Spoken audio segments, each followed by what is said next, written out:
PJ, what do you think sparked that third quarter surge where you guys took over the game? Just being physical on the defensive end, making them take tough shots, and getting out in transition and playing our game and making easy baskets, and playing easy basketball on the other end. You told us that the threes were going to go down. You got some to go.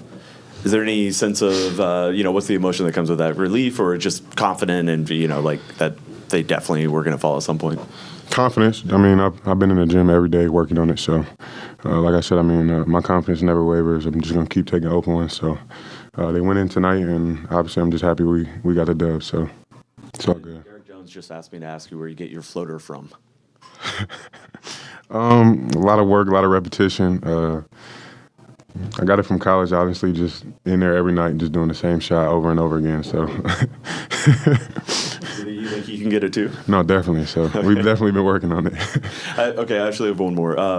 Kyrie has 5 dunks now, as the most he's ever had in any season of his career. What are you seeing out there? Is he getting younger? I don't know. I mean, his legs definitely look a little springy to me. So. I guess he feels a little younger, so I mean I'm excited for him, and obviously he's special. So, you think the rest of the league is starting to notice you guys a little bit? I'm not sure, but I'm not really worried about it. I think as long as we stay together and worry about ourselves, we're not really worried about anybody else.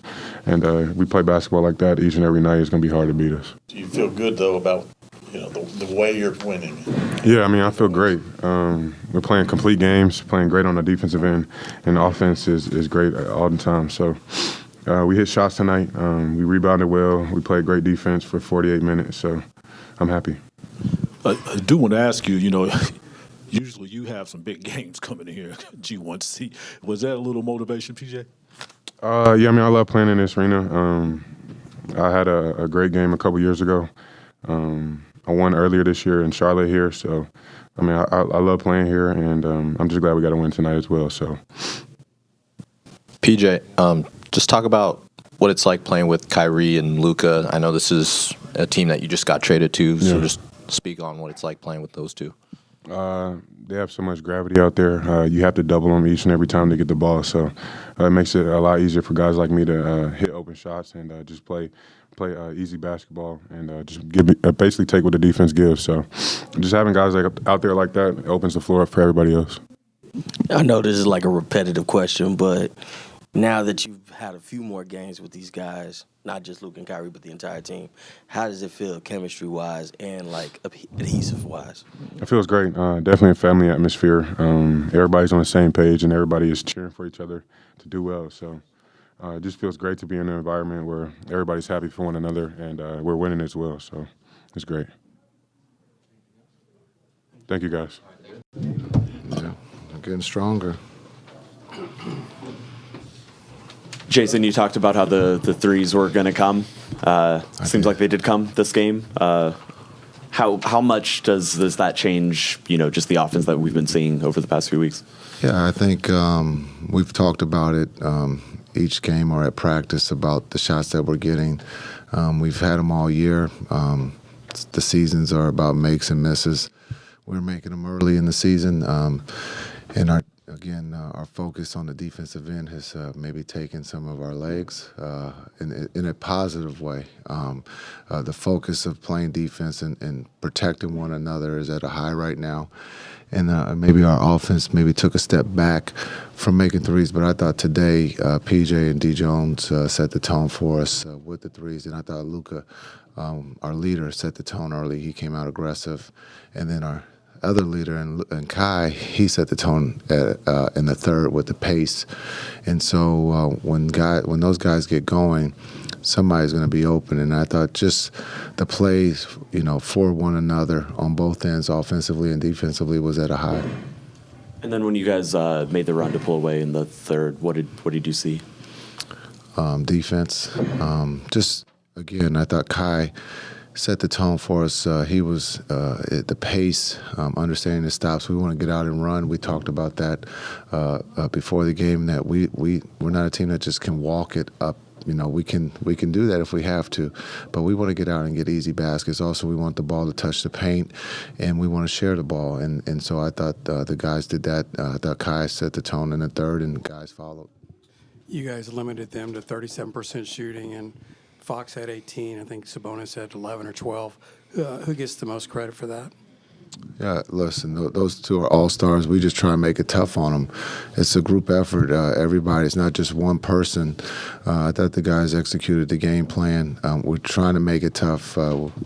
They missed some shots that they normally don't, and so we capitalized on that by not giving them second opportunities. And so understanding Fox is one of the best guards in this league, and Sabonis is one of the best bigs, and we just try to throw as many bodies as we could to make it tough on them, and the group did that tonight. Specifically when Lively was guarding Sabonis, do you think that is the success that he had, is that a sign of his maturity, the way he's developed? Yeah, I think when you look at the first two meetings, Sabonis had his way, and so I think when you see Lively's growth from the start of the season to today is big. Also role, being a starter and now coming off the bench, he's accepted that, and he's trying to do everything to help the team win, and that's what it's all about at this time of the year, is about wins. And again, we put ourselves in a position on the road against a very talented team, and came away with the W. Coach Kidd, you actually have four players with four more trades, but what I want to ask you with P.J. Washington and Gafford, even though he was in foul trouble, they definitely make a total difference for your team. Can you talk about what they add, at least from this meeting compared to the last two meetings with the Kings? Yeah, I think. Take away the opponent, they've helped us in so many areas. When you talk about the defensive side, the physicality, being able to guard, being able to rebound the ball, being able to change shots, being able to block shots. I can go through a list on the defensive end. And then on the offensive end, they both have great hands. They both can put the ball in the basket. Again, PJ's ability to shoot the three helps us, and you can see that in tonight's matchup. And then Gaff being able to control the paint, offensive rebounds, and being able to finish when there's a small on him, it's something that we haven't had when you talk about 48 minutes of two centers being able to catch and finish. But I think we all love their attitude and their character and what they're all about, and that's about the team and about winning and playing their role at the highest level. If you don't mind me saying it, does it kind of like take the pressure with Gafford, being in there, kind of like take the pressure off a rookie like Derek Lively? I think D Live is up for the challenge. We don't look at anything as pressure. It's a challenge. There's so many talented players in this league, and as a rookie, he's a sponge. He wants to be good. He works at it.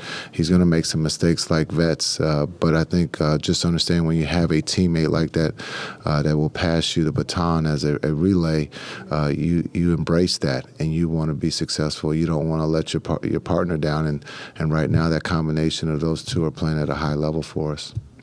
How do you assess Timmy's performance tonight? And also, you just did it with Utah. You're going to have to do it again here. How do you keep up that consistency playing the same team twice? Yeah, great question. When we look at Timmy, I think just the shots that he's taking right now, his confidence, stacking Utah and tonight, putting two games together, you can see that he's starting to turn the corner. And we're going to need him. I've said that before. Some probably disagreed, but that's cool. But just looking at the things that he does for us on the offensive end, you can see that here in the last two games.